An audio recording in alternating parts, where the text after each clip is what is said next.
A gente convidou alguém que entende muito do riscado desse quadrado para conversar conosco agora no Central de Notícias. É o professor titular de Direito Processual Penal da USP, Gustavo Badaró. Professor, obrigada pela sua participação no Central. Boa tarde. O senhor deve ter acompanhado esse meu debate introdutório com o Gustavo Gayer. E eu queria, com o Eduardo Gayer, melhor dizendo, eu estou misturando seu nome com o dele, com o Eduardo Gayer. Quero te perguntar, professor, como é que o senhor entendeu essa ação de ontem, né? O que tem de certo, o que tem de errado, o que tem de regular, o que tem de irregular nesses mandatos de busca e apreensão contra servidores da Receita Federal e já as penas de restrição, as suas sanções de restrição de liberdade impostas a eles. Boa tarde, Amanda. Boa tarde a todos que nos assistem. Bem, como foi dito, é necessário apurar, é necessário investigar. O direito à privacidade assegurado na Constituição decorre o direito de todos nós, de qualquer contribuinte, de ter os seus dados sobre operações financeiras, patrimônios, dívidas, que todos nós fornecemos ao fisco, fornecemos à Receita Federal, mantidos sob sigilo. Os funcionários da Receita podem acessar isto pelo exercício normal de suas atividades, verificar se o contribuinte pagou todos os seus tributos, verificar se a declaração de imposto de renda está correta. A notícia é de que algo muito diferente disso foi feito. Houve uma análise sistemática de ministros e parentes de ministro de suas contas indevidamente. Isto é crime se atingir o cidadão comum, se atingir a você, a mim, se atingir um ministro ou a esposa de um ministro. Isto deve ser apurado. Até esse ponto, me parece que todos estão de acordo. E como você disse, Amanda, a questão é a forma. É que não vale no processo penal uma lógica de que os fins justificam os meios. É necessário que a investigação, para que ela leve a um resultado legítimo, ela siga as regras da Constituição, das leis. E, nesse caso, me parece que não há nenhuma relação que justifique que isto seja investigado no âmbito do chamado inquérito das fake news, que, como foi lembrado aí pelo Gayer, foi instaurado em 2019, num outro contexto.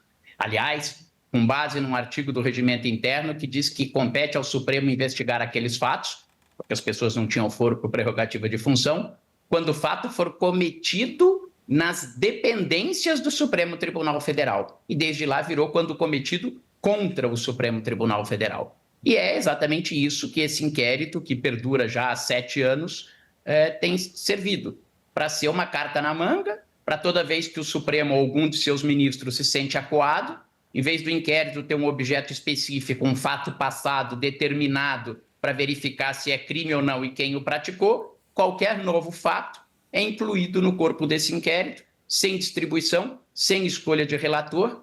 O Supremo não deveria ser o juiz natural desse inquérito, porque nenhum dos investigados tem foro por prerrogativa de função. Então, investigar sim é preciso, mas respeitar as regras da Constituição e da lei também é preciso. Qual teria sido a forma correta para investigar esse caso, professor? Amanda, me parece que não há nada, a gente não tem informação precisa, porque o inquérito ocorre em sigilo, a não ser a divulgação do nome dos 4 investigados que sofreram medidas restritivas, o que também é uma certa contradição, é necessário sigilo, mas o nome dos investigados foi revelado.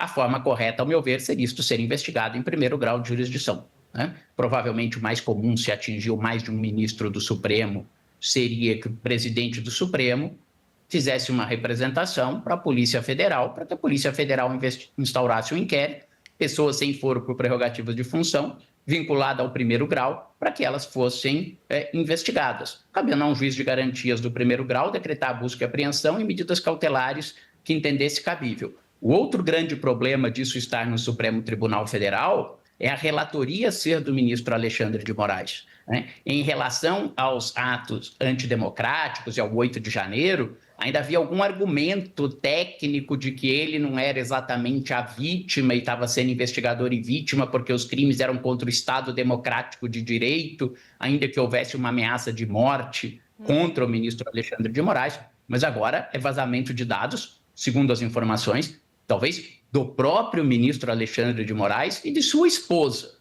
Então, além do problema da competência, e ao meu ver isto não deveria estar no Supremo Tribunal Federal, ainda que lá vá estar, não poderia estar sobre a relatoria de um ministro que ele ou os seus parentes teve dados vazados e, portanto, é vítima deste ato. Isto compromete claramente a imparcialidade desse ministro para conduzir a investigação. Professor, se a gente olhar para os últimos atos, né, pegando desde a semana passada, o afastamento do ministro Dias Toffoli da relatoria, depois a gravação daquela reunião secreta, posteriormente vazado, provavelmente por um dos ministros do Supremo, os pares desconfiam que o próprio Dias Toffoli tenha feito essa gravação porque os trechos divulgados enaltecem o ministro Dias Toffoli, mostram que ele teve apoio da maioria dos pares ali, muito corporativistas, fazendo críticas à Polícia Federal. E agora, durante o Carnaval, essa operação do ministro Alexandre de Moraes. Então, quem imaginou que o Supremo, de alguma forma, fosse recuar e submergir depois dessa sequência de atos muito negativos para a própria imagem da Corte, acho que pensou errado, né?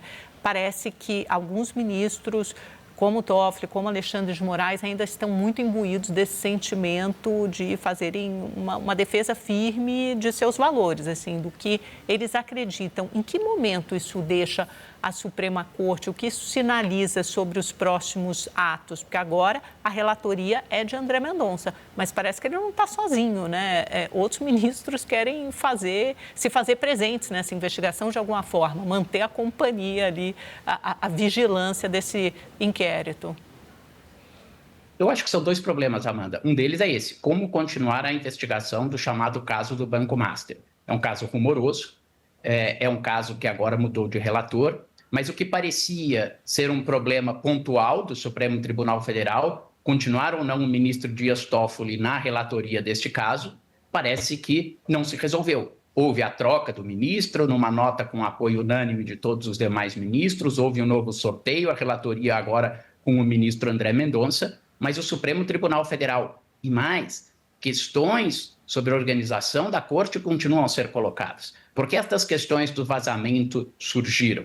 Surgiram porque há, no próprio caso do Banco Master, uma situação de uma certa falta de transparência. Isto não justifica o vazamento, mas talvez leve à necessidade de se repensar relações dos parentes e dos ministros da Corte com entes privados em caso de potencial conflito de interesses. Da mesma forma, por exemplo, que o COAF estabelece em relação à lavagem de dinheiro medidas mais severas em relação às pessoas politicamente expostas e seus parentes, talvez fosse o caso de se pensar em relação a parentes dos ministros do Supremo Tribunal Federal que advogam na Corte, se isto em relação ao ministro não geraria, em alguma medida, uma compressão da sua esfera de privacidade e um maior dever de transparência e de revelação desses fatos.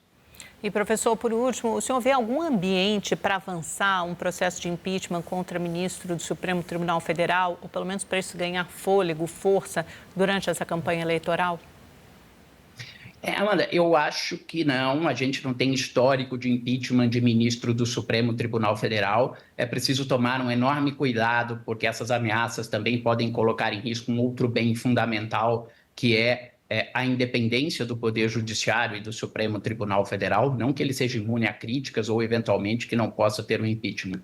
Mas o que me parece que está fora do contexto, para quem, como eu, é professor de processo penal e pensa em como a justiça pode se desenvolver melhor, é que hoje as avaliações que são feitas, por ser um ano eleitoral, é quem ganha e quem perde com todos esses episódios. Sai fortalecida a direita, sai fortalecida a esquerda. Aumenta a chance do presidente Lula se reeleger ou diminui a chance do presidente Lula se eleger? Quando o que nós temos que estar debatendo é como aumenta a chance de nós fortalecermos institucionalmente o Supremo Tribunal Federal e seus ministros, independentemente de qual lado político ganha ou perde com isso. Mas ainda assim, embora hoje a situação seja pior em termos de desgaste do Supremo e de alguns ministros do que algum tempo atrás, não me parece que haja viabilidade de um impeachment. Professor, excelente. Muito obrigada, viu, pela sua participação aqui no Central de Notícias. Volte sempre.